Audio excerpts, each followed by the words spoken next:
Gautam Buddha university के कुछ सफाई कर्मचारी यहाँ पर मौजूद हैं और उनकी कुछ समस्या है। आइए जानते हैं कि क्या समस्या है। सर, अपने नाम के साथ अपना पहले परिचय दीजिए। सर, मेरा नाम संजय गहलोत है।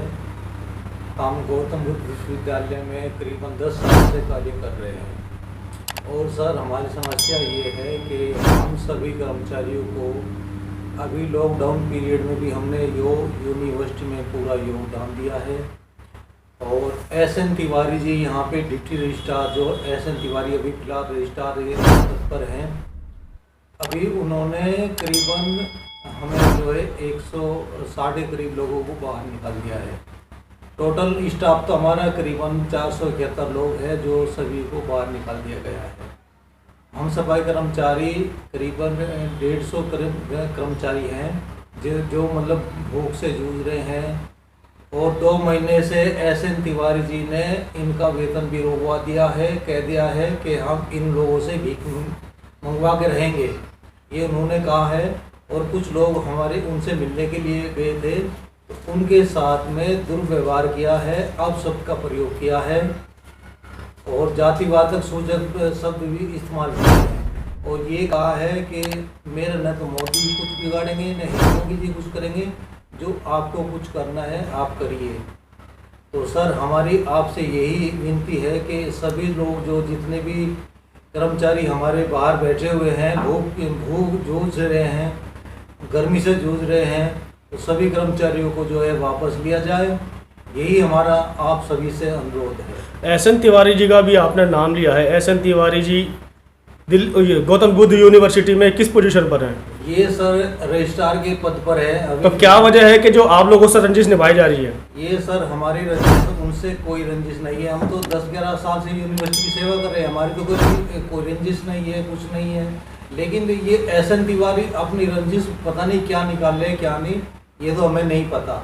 सर, कितने वर्षों से आप लोग वहाँ पे कार्यरत हैं? सर हम जो है लगभग 10 साल से तो कार्य कर ही रहे लगातार। कितने लोग होंगे?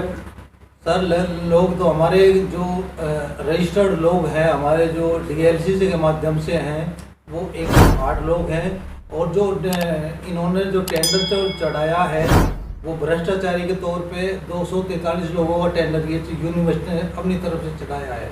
अभी आपने एक बात कही थी कि जो पुराना कॉन्ट्रैक्टर था उसने आपको बहुत तंग किया, जो कि बाकायदा एस.एन. तिवारी जी के कई रिलेशन में आप लोग बताते हैं। क्या लगता है कि उसी के चलते तो आपको बाहर नहीं किया गया? जी हाँ सर, ये तो एस.एन. तिवारी जी अपने निजी स्वार्थ के लिए JMD कंसल्टेंट्स को जो है 3.5 साल जो है यहाँ यूनिवर्सिटी में कॉन्ट्रैक्ट रहा और नहीं 3.5 साल के अंदर JMD ने हमारा एरियर भुगतान किया है, नहीं प्लस ओवर टाइम जो हमें मिलता था उसका भुगतान नहीं किया है, प्लस जो हमारा PF का जो पैसा था करीबन 25-30 हज़ार के लगभग जो उन्होंने हमारा गमन किया है। सर, कितने अभी समय से आप लोगों को अपनी ड्यूटी पे नहीं लिया जा रहा है या सैलरी नहीं दी जा रही? कितना की तरफ से जो 144 लगी हुई है, हम उसका भी उल्लंघन नहीं करना चाहते। हम ये चाहते हैं कि शांतिपूर्वक जैसे हमें बाहर निकाला है उसी तरह से हम अंदर चले जाएं। तो क्या वो लेने के लिए तैयार नहीं, आप लोगों को वापसी किसी भी हाल में बोल रहे हैं? कोई बातचीत हुई आपकी उन लोगों से? सर बातचीत करने हम गए थे, वही तो है कि हम उनसे बातचीत करने के लिए गए थे, वो हमें तानाशाही दिखा रहे हैं। हम सब हमारे साथ में अपशब्द का प्रयोग कर रहे हैं, जातिवाद के शब्द बोल रहे हैं, तो अब उनसे मिलने का जो है हमारा मन भी नहीं कर रहा। अब आपने एक बड़ी बात और कही थी कि जो पुराना कॉन्ट्रैक्ट था जिसे शिकायत के आधार पर उसे ब्लैक लिस्ट किया गया था, उसी ने दूसरी कंपनी बना करके वहां पर अपनी दूसरी कंपनी खड़ी करके और आपको बाहर कर दिया। क्या ऐसा है? सर ऐसा ही लग रहा है, ऐसा ही हमें उम्मीद लग रही है कि ऐसा ही एस.एन. तिवारी बिल्कुल ऐसे कर रहा है।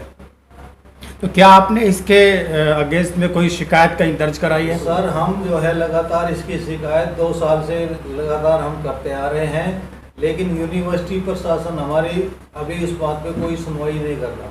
तो अभी आप क्या चाहते हैं यूनिवर्सिटी की तरफ से? सर हम ये चाहते हैं जो अभी फ़िलहाल ये है हमारा मैटर के जो जितने भी हमारे लोग बाहर निकाले गए हैं उन सभी को अंदर किया जाए। अभी वो भूख बिल्कुल जो है बिल्कुल टूट चुके हैं और ऐसी तड़पती गर्मी में जाए कहाँ का, बैठने की सुविधा नहीं है, खाने पीने की कोई सुविधा नहीं है और यूनिवर्सिटी अंदर पानी लेने के लिए भी नहीं जाने दे रही हमारे। यूनिवर्सिटी क्या कहती है आप लोगों से? ये तो वाइंडर लोग ने आपके साथ किया, यूनिवर्सिटी क्या कहती है? सर यूनिवर्सिटी तो हमारे कोई बात सुनने को राजी नहीं है। देखने को वहाँ पर जो लोग धरना प्रदर्शन कर रहे हैं वो लगभग कितने लोग होंगे? सर लगभग जो हमारे 120 लोग के करीब है जो अभी फिलहाल बैठे हुए हैं। और उन सभी के साथ यही समस्या है? जी हाँ, सभी के अच्छा, साथ कोई यही पुलिस में भी समस्या। शिकायत दर्ज कराई कोई जी आपने? हाँ, पुलिस ने। पुलिस क्या कहती है इसमें? सर पुलिस ने जो है अभी तक जो हमारे कुछ नहीं कहा है, नहीं उन्होंने कोई हमें कोई जवाब दिया है। हम कमिश्नर साहब को भी शिकायत दर्ज कर चुके हैं, डीएम साहब को भी शिकायत दर्ज कर चुके हैं, डीएलसी को भी शिकायत दर्ज कर चुके हैं। सर हमारी जो है अभी तक कोई सुनवाई नहीं हुई है। जी बताएं, आपका नाम बताएं, अपना पद बताएं जी, सर। मेरा नाम कपिल चंदेल है और मैं गौतम बुद्ध यूनिवर्सिटी में सफाई कामगार यूनियन में मंत्री की पोस्ट पर हूँ। तो जैसे कि अभी आपकी यूनियन की ओर से जो बातचीत कर रहे थे हम लोग और बताया कि समस्या है और आपको जो है निकाल दिया गया है, आपको नौकरी से सैलरी भत्ता नहीं मिल पा रहा है, तो क्या आपने इसकी शिकायत दर्ज कराई कहीं पे? जी हाँ, बिल्कुल इसकी शिकायत हमने, आप देखिए ये जिलाधिकारी महोदय जी को हमने शिकायत दर्ज कराई है।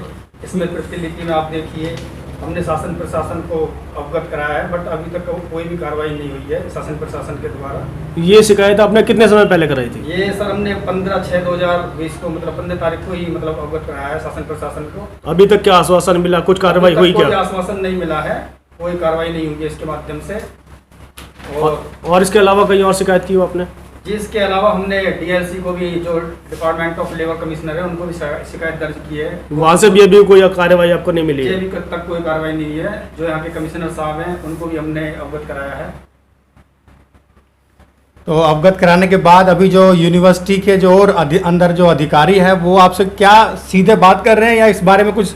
जी, हमने जो गौतम बुद्ध यूनिवर्सिटी में जो बीसी साहब हैं उनसे हमारी बातें हुई हैं, तो उन्होंने हमें 1 तारीख के लिए बोला कि आपको 1 तारीख को सभी वर्करों को अंदर लेके जाएगा। कौन सी 1 तारीख को? ये 1 जुलाई 1 जुलाई को। अच्छा, जी सभी को वापसी ले जाएगा अपने पद पे? हाँ, उन्होंने बोला है हम्म। डीसी साहब ने कि 1 जुलाई को आपको सभी वर्करों को। डीसी साहब का नाम क्या? उनका नाम डॉक्टर भगवती प्रसाद शर्मा है। तो क्या आप अभी इंतजार करेंगे 1 तारीख का कि या आप अभी चाहते हैं कि आपको जल्दी जो है इंसाफ के लिए बात जी, की हम जाए? उनके आदेशों का पालन कर रहे हैं और हम उनकी इंतजार कर रहे हैं कि ठीक है कि हम आपकी बातों को फॉलो कर रहे हैं और 1 तारीख का हम इंतजार कर रहे हैं। अगर डीसी साहब ने जिस तरीके से बात कही है 1 तारीख को आपको वापस ले लिया जाएगा, अगर नहीं लिया जाता है तब आपकी क्या कार्रवाई आगे रहेगी? अगर अंदर नहीं लिया जाएगा तो हम आंदोलन करेंगे सर। किस तरीके से? सोशल डिस्टेंसिंग का पालन करेंगे और अपना आंदोलन पे बैठेंगे। यानी कि आंदोलन तो आपका यानी कि लगातार अपनी 15 यानी दिन कि से अपनी चलेगा। आवाज को आप शासन प्रशासन तक पहुंचाने का कार्य हाँ, करेंगे? बिल्कुल आवाज उठाएंगे अपनी और अपने हक के लिए, चाहे हमें जेल जाना पड़े या हमारे साथ जो भी कार्रवाई होती है हम उसको बिल्कुल एक्सेप्ट करने के लिए तैयार है। बट जो हमारा हक है हम उसको सर लेके ही रहेंगे, क्योंकि हम पिछले 10 सालों से वहाँ रेगुलरली नौकरी करते आए हैं। इन 10 सालों में हमारा साथ बहुत शोषण हुआ है। क्या ये पहली बार ऐसा हुआ है या पहले भी नहीं, कभी नहीं, बीच नहीं, में 10 साल में कभी 10 कोई साल- दूसरे वाइंडर चेंज 10 हुए हो आपको? 10 साल में अब तक जितने भी यूनिवर्सिटी में संविदाकार जो ठेकेदार आए हैं सभी लोगों ने यूनिवर्सिटी प्रशासन के साथ मिलकर हमारे साथ शोषण किया है। अभी भी हमारे जेएमडी कंसल्टेंट्स के ऊपर प्रत्येक कर्मचारी का 20 से 25 हज़ार रुपये ईपीएफ बकाया है। उनके कार्यकाल में किसी भी कर्मचारी को कोई महंगाई भत्ता नहीं दिया गया, कोई एसआई कार्ड की कोई सुविधा नहीं दी गई। ये जो समस्याएं आपकी लगातार बनी हुई है, हाँ जी, अभी ये कॉन्ट्रैक्टर कौन है? ये वही है या कोई दूसरा है? अभी तो वहाँ कोर कंपनी है जिसका कॉन्ट्रैक्ट खत्म हुआ है 14 तारीख को।